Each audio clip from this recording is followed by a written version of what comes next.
Hi everyone, this is Trevor Pott. Today we're going to take a look at deploying unified communications for Office 365.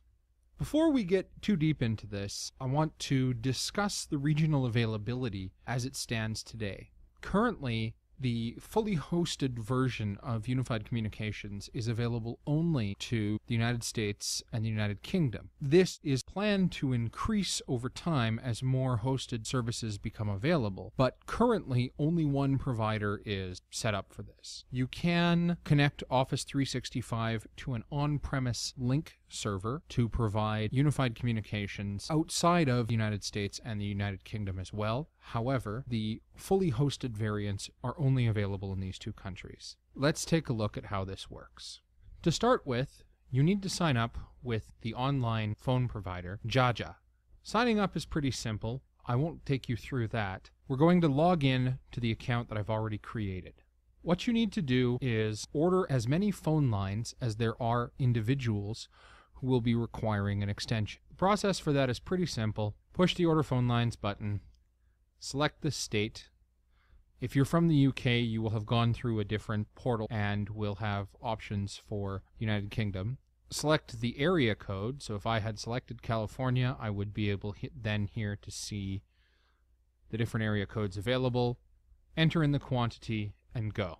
You will have to enter the information that is required for the end user. In this case, the end user's email address and their SIP address is trevor.p@vulturenorth.com. Not being from the United States, I had to tell a little fib on my location and instead chose my favorite hotel in the Bay Area, the Sheraton Palo Alto, as my location. Next, we sign into or create, if you haven't already, an Office 365 instance. In my case, I have created an instance for vulturenorth.com. How to create an Office 365 instance is covered in a previous video. The first step in making sure that you are ready to go for a unified communication setup is to ensure that your licensing is proper. You will require either a Link Online Plan 3 or an Office 365 Enterprise E4 license. In my case, the trial version of the E4 doesn't exist, so I have a trial for E3 and a trial for Link Online Plan 3. Next, we set up the individual users. In my case, we have only the one phone number, so we're assigning it to me. We don't like Josh. We click on the individual username under Users and Groups to access the Office 365 properties for that user. Go to Details. Under Additional Details, enter the Jaja phone number into the Office phone. You'll see here that the number is 650-278-4731, and that has been entered here into the Office phone. After this, we click on Licenses and make sure that we have assigned the appropriate type of license to this user. Next, we're going to head over to Exchange configuration. The first step in configuring unified messaging for Exchange is to set up a unified messaging dial plan. To do this, we would simply push the plus sign to set up a new plan. We would give the dial plan a name.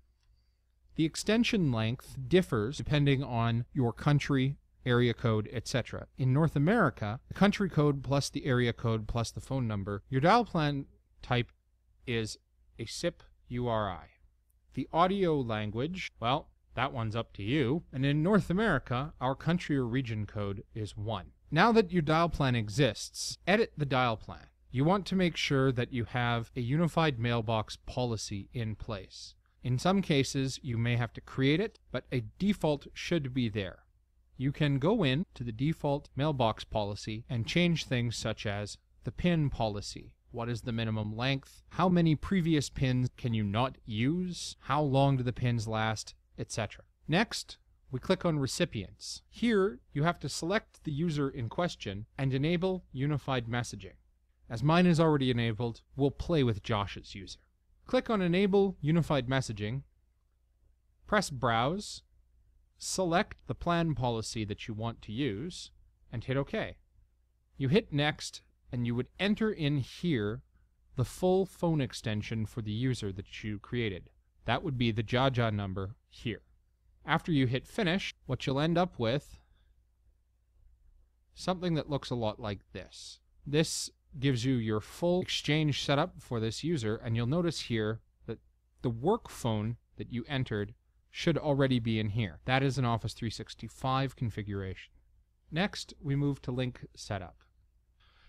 The first stop on link setup is clicking on link to phone. You need to select your provider, Jaja, and then hit save.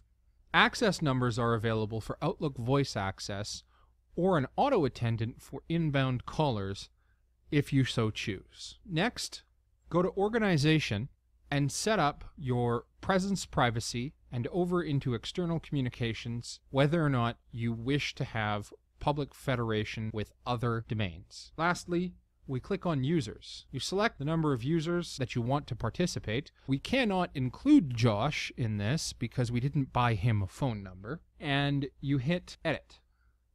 If you're selecting only one user, you should see the link to phone number be the same phone number as you entered into your Office phone configuration in Office 365, which is the Jaja phone number that we started with.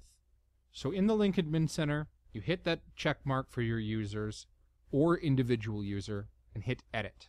This will take you to the configuration items that you can configure in bulk. You want to select link to phone, and you want to make sure that you choose under provider, Jaja, and hit save. That's all there is to setting up the unified messaging. Now you go over to link, and to make sure that it's working, click on the dial pad. Select from your drop down to call voicemail.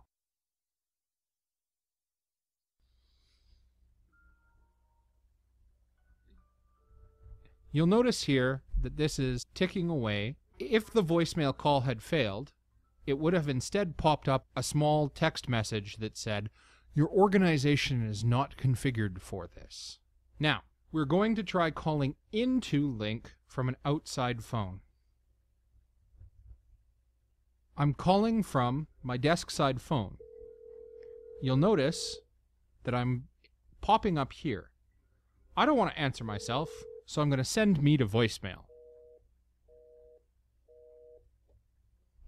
Voicemails show up within your Outlook. You'll notice that I also have a missed call that shows up in my Outlook.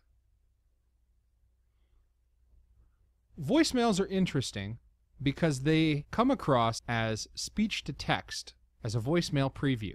You'll also notice that when I said my own name, Outlook figured out who I was and attached the presence information to that.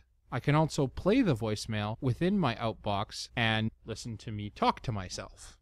That there is unified communications within Office 365. If all goes well, you should be able to spin up and deploy one of those instances in under 10 minutes. Thanks for listening.